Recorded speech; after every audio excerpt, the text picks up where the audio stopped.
الحمد لله حمدا طيبا كثيرا مباركا فيه، وأشهد أن لا إله إلا الله وحده لا شريك له، وأشهد أن محمدا عبده ورسوله. أما بعد، فإن خير الحديث كتاب الله، وخير الهدي هدي محمد صلى الله عليه وسلم، وشر الأمور محدثاتها، وكل محدثة بدعة، وكل بدعة ضلالة، وكل ضلالة في النار. فأعوذ بالله من الشيطان الرجيم. بسم الله الرحمن الرحيم. وما أرسلناك إلا رحمة للعالمين. بسم الله الرحمن الرحيم. رب اشرح لي صدري ويسر لي أمري واحلل عقدة من لساني يفقهوا قولي. قابل احترام بزرگوں، خواتین اور عزیز نوجوان ساتھیوں، آپ تمام کا اس خصوصی پروگرام میں تہہ دل استقبال ہے. السلام علیکم ورحمۃ اللہ وبرکاتہ. یعنی آپ تمام پر اور الہجرہ ٹی وی پر دیکھنے والے دنیا بھر کے ناظرین پر اللہ سبحانہ تعالیٰ کی سلامتی، اس کی رحمت اور برکت نازل ہو. جیسا کہ آپ جانتے ہیں کہ آج کے اس پروگرام میں جو عنوان خصوصی طور پر چنا گیا ہے وہ ہے 12 ربیع الاول کے دن نبی صلی اللہ علیہ وسلم کے گھر کا منظر. اللہ سبحانہ و تعالیٰ جو رب العالمین ہے، اس نے اس کائنات کو بنایا، انسانوں کو بنایا اور انسانوں کو اس جہاں میں بھیج دیا، اور انسانوں کی رہنمائی کے لیے کہ انسان کس طرح اپنی زندگی گزارے. پیغمبروں کے ذریعے اللہ سبحانہ و تعالیٰ نے صحیفے اور کتابیں بیچنا شروع کیا، اور پیغمبروں کا سلسلہ آدم علیہ السلام سے شروع ہوا اور یہ نبی محمد صلی اللہ علیہ وسلم پر ختم ہوا. اور آپ صلی اللہ علیہ وسلم کی طرف اللہ سبحانہ و تعالیٰ نے قرآن مجید کو نازل کیا، تاکہ اس قرآن مجید میں جو احکامات، جو ہدایتیں، جو نصیحتیں اللہ تعالیٰ نے نازل کی ہیں، اس کے مطابق میں اور آپ اور قیامت تک آنے والی جتنی انسانیت ہے، ہم سب اپنی زندگی گزار کر دنیا اور آخرت میں کامیابی حاصل کر لیں. اللہ سبحانہ و تعالیٰ نے جب سے کائنات کی تخلیق کی ہے اور جب سے آدم علیہ السلام کو زمین پر بھیج دیا گیا ہے، اسی دن سے اللہ سبحانہ و تعالیٰ کے قریب مہینوں کی جو گنتی ہے وہ 12 ہے. اور یہی 12 مہینوں میں اللہ سبحانہ و تعالیٰ نے 4 مہینے حرمت والے رکھے، اور 1 مہینہ رمضان کا مہینہ ہے. اور یہ مہینوں کی گنتی جیسے اللہ سبحانہ و تعالیٰ چاہتے ہیں در بدر سائیکل ہوتے چلے جاتی ہے، اور سال بدلنے کے ساتھ ساتھ مہینے بھی بدلتے چلے جاتے. یوں مسلمانوں کا جو کیلنڈر ہے، اسلامی ہجری کیلنڈر، جو ہمارے خلیفہ عمر بن خطاب اور رضی اللہ عنہ کے زمانے میں ترتیب پایا گیا تھا، یوں تو ہم میں سے بہت کم ہوں گے جو یہاں بیٹھے ہوں گے یا اس ٹی وی چینل پر دیکھ رہے ہوں گے جن کو سارے کے سارے 12 مہینوں کے نام یاد ہوں گے. لیکن یہ مہینہ کون سا چل رہا ہے، اس کا نام ہم کو یاد کرنے کی ضرورت نہیں ہے، نہ خاص طور پہ ہم کو کسی کو یاد دلانے کی ضرورت ہے. اس لیے کہ مہینے کا آغاز ہونے سے پہلے ہی مسلمانوں کے چند اعمال نے، اور مسلمانوں کے چند سجنے سجانے نے، اور مسلمانوں کے چند نئے نئے طور طریقوں نے لوگوں کو اس مہینے کا نام بڑی آسانی سے یاد دلا دیا ہے. بچہ کہہ سکتا ہے کہ بھئی یہ مہینہ ربیع الاول کا مہینہ ہے. ربیع الاول کے مہینے میں مسلمانوں کے اندر ایک قسم کی گرمی دیکھی جاتی ہے.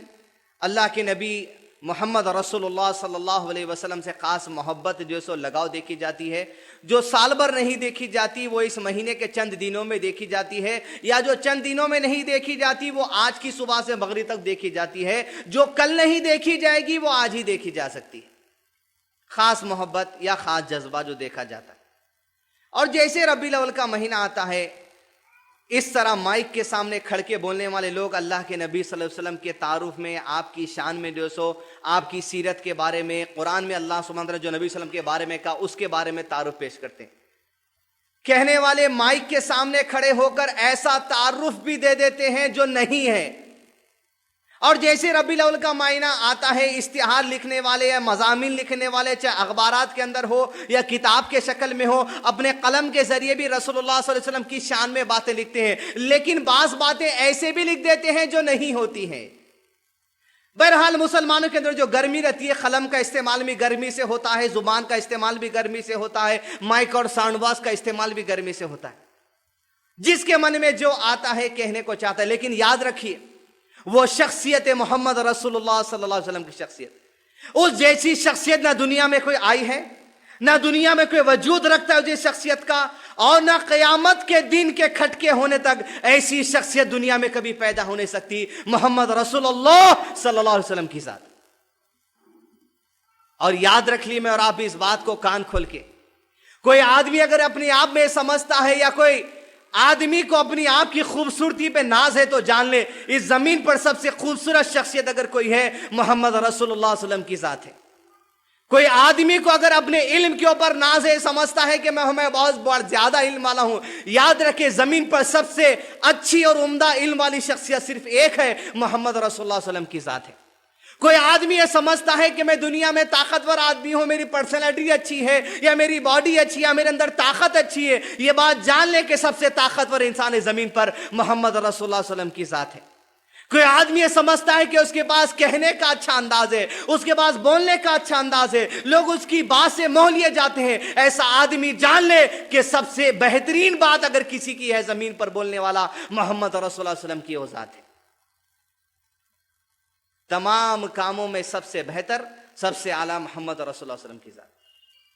اور یہ نبی محمد صلی اللہ علیہ وسلم کے بارے میں آج امت کے لوگ یہ چاہتے ہیں اپنی زبان سے کچھ کہیں یا چاہتے ہیں کہ اپنے قلم سے کچھ بات لکھ دیں، لیکن یاد رکھے کسی مسلمان کے قلم میں یہ طاقت نہیں یا کسی مسلمان کی زبان میں طاقت نہیں کہ اس ہستی محمد رسول اللہ صلی اللہ علیہ وسلم کا صحیح تعارف پیش کرے بجز اس کے کہ جو قرآن اور صحیح حدیث سے ہو۔ لیکن اس شخصیت کا صحیح تعارف، اس ذات کا صحیح تعارف اگر کوئی دے سکتا ہے تو صرف اور صرف اللہ سبحانہ تعالیٰ کی ذات ہے۔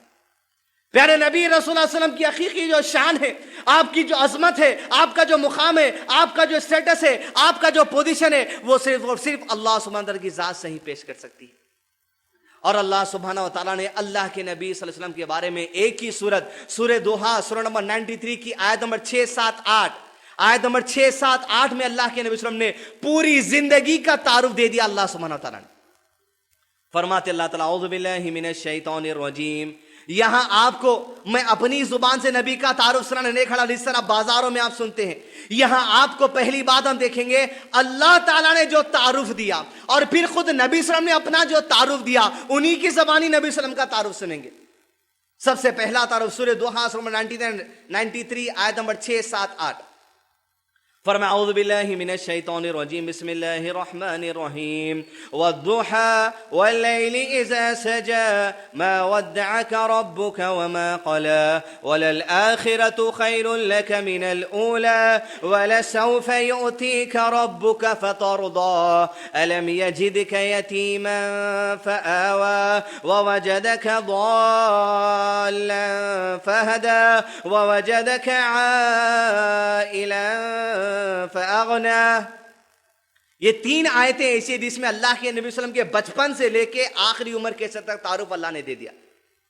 الم یجدک یتیما فآوی، سب سے پہلا تعارف اللہ کے نبی صلی اللہ علیہ وسلم کو یاد دلایا گیا اور ساری امت کو بتا دیا کہ یاد رکھو اے نبی صلی اللہ علیہ وسلم، کیا آپ جانتے نہیں کہ آپ بچپن میں یتیم تھے تو اللہ سبحانہ تعالیٰ نے آپ کو ٹھکانہ عطا کر دیا۔ کتنوں کو ہم میں سے ایسا معلوم ہے جو نبی صلی اللہ علیہ وسلم کا تعارف لوگوں کی زبانی اخباروں میں سنتے ہیں، لیکن اللہ تعالیٰ تعارف دے کر فرماتے ہیں وہ بچپن جس ہمارے نبی کا شروع ہوا ماں کے پیٹ ہی میں تھے، لیکن ماں کے پیٹ سے جب قدم باہر نکالے تو باپ کا سایہ سر پر نہیں تھا۔ اللہ کے نبی صلی اللہ علیہ وسلم جب پیدا ہوئے تو یتیم، اللہ تعالیٰ یاد دلاتے ہیں یہ احسان رسول اللہ صلی اللہ علیہ وسلم کو، آپ جب پیدا ہوئے تو یتیم پیدا ہوئے اللہ کے نبی صلی اللہ علیہ وسلم۔ دنیا کے اندر اپنی بستیوں میں، اپنے گھروں میں، اپنے خاندانوں میں، اپنے لوگوں میں آپ دیکھ لیے جس بچوں کے باپ نہیں ہوتے پورا خاندان ان کو دھتکارتے پھرتا ہے، لیکن اللہ تعالیٰ نے نبی صلی اللہ علیہ وسلم سے کہا اے اللہ کے نبی صلی اللہ علیہ وسلم آپ یتیم پیدا ہوئے لیکن آپ کو سہارا اللہ نے دے دیا، آپ کی پرورش آپ کی ماں نے کی۔ 6 سال کی عمر جب اللہ کے نبی صلی اللہ علیہ وسلم کی ہوئی تو 6 سال کی عمر میں زندگی کا ایک اور جھٹکا اللہ کے نبی صلی اللہ علیہ وسلم کو لگا، ایک اور آزمائش کا جھٹکا آپ صلی اللہ علیہ وسلم کو لگا کہ 6 سال کی عمر میں اللہ کے نبی صلی اللہ علیہ وسلم کے والدہ حضرت آمینہ کا بھی انتقال ہو گیا۔ معصوم چھوٹے سے بچے، نہ باپ ہے نہ ماں ہے، دونوں کے انتقال کے بعد باپ عبد المطلب نے اللہ کے نبی صلی اللہ علیہ وسلم کی پرورش کی، اور دادا کے انتقال کے بعد دادا نے وصیت کر دی تھی اپنے بیٹے یعنی نبی صلی اللہ علیہ وسلم کے چاچا ابو طالب کو کہ تم اللہ کے نبی صلی اللہ علیہ وسلم کی پرورش کرنا۔ یوں بچپن کا تعارف دیتے اللہ کے نبی صلی اللہ علیہ وسلم کا۔ اللہ تعالیٰ فرماتے یتیم تھے، لیکن دنیا نے جو آج دھتکارتی ہے یتیموں کو، لیکن اللہ کے نبی صلی اللہ علیہ وسلم کے سہارا بنے اللہ تعالیٰ۔ یتیم ہونے کے باوجود لوگوں نے دھتکارا نہیں، لوگوں نے سہارا دیا تو اللہ کے حکم، اللہ کی مدد سے دیا۔ دوسری آیت میں اللہ تعالیٰ تعارف دیتے ہیں